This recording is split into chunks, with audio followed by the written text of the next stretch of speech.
last time, Yeah. you mentioned that you had been a monk when you were a young man. Mm-hmm. Could you tell me how that happened, how that came to pass? Well, I was quite a child when I was 5 or 6 years old. Mm-hmm. I was given by my father as a student to the Gondan monastery, and there was a lama who is my family's closest relative. He was in Agrimba. He held the highest degree of teaching, and he was a brother of my mother, and so I was given to him as a disciple, and I had to learn for 5 or 6 maybe years, start in Tibetan and some learning some sutras, elementary sutras. It was a rather hard life, very, very hard for a child, of course. For a boy, 5, 6 years old, it is a rather hard regime, and it was rather hard to learn Tibetan by heart and to learn all the characters and all small, also short sutras by heart and so on. To be together with my teacher, learning for the whole day, almost, without any intervals, no brief and so on.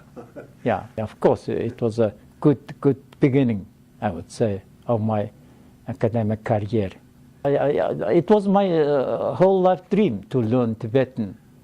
And you know, at the beginning I didn't know the content of the books which I had to learn. And when I grew up, I was interested in the content of all these sutras, of all these Tibetan books. And so when I became older, and when I started my academic career, I decided to learn Tibetan and to understand the content of all these old books. Yeah. I think I was born in 1927. It means in 1933, 4, 5, 6, something like, in 1930s. Just on the eve before the big arrest, which started in 1937. I think earlier you had mentioned your father was very strong on traditional Mongolian culture. Yeah, he was a traditionally Mongolian man. He was a rather rich man, and he believed very much. He was a religious person. He had very good contacts with the Gondan Hure monasteries, and he always supported the monasteries and lamas. He was I would say, a great alms giver. Mm-hmm. Great alms giver, because he donated much to monasteries and lamas and supported all religious ceremonies and so on. What happened with him during the time of the cultural purges?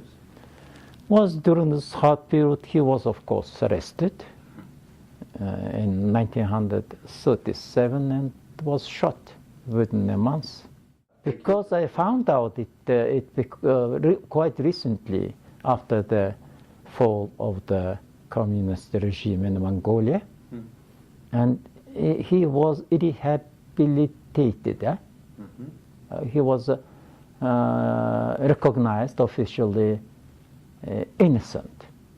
Yeah, and I found some archival materials of his life in prison, and he was shot within even less than one month. He was kept in prison and was shot.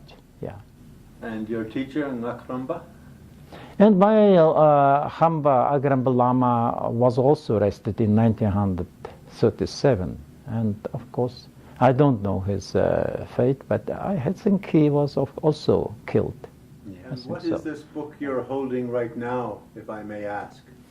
Oh, this is a very interesting old sutra. This is the biography of Jaya Pandita Losum Prinle, the first Jaya Pandita, who was the disciple of the first Bogda Gegen, under Gegen, and he had been learning for 17 years in Tibet under the tutorship of Dalai Lama and Pancham Bogda. He was one of the best students from Half Mongolia. Yeah. And this is very interesting. This is an autobiography, by the way. Oh. It is autobiography. It is the biography written by himself. Really? And by the way, originally it was written in Tibetan. But later on, it was translated into Mongolian, but it is the translator is not known. But he doesn't write his own name. He doesn't give himself. Yeah, it is rather old manuscript. I think it is at least from the 18th century, yes, if not the 17th.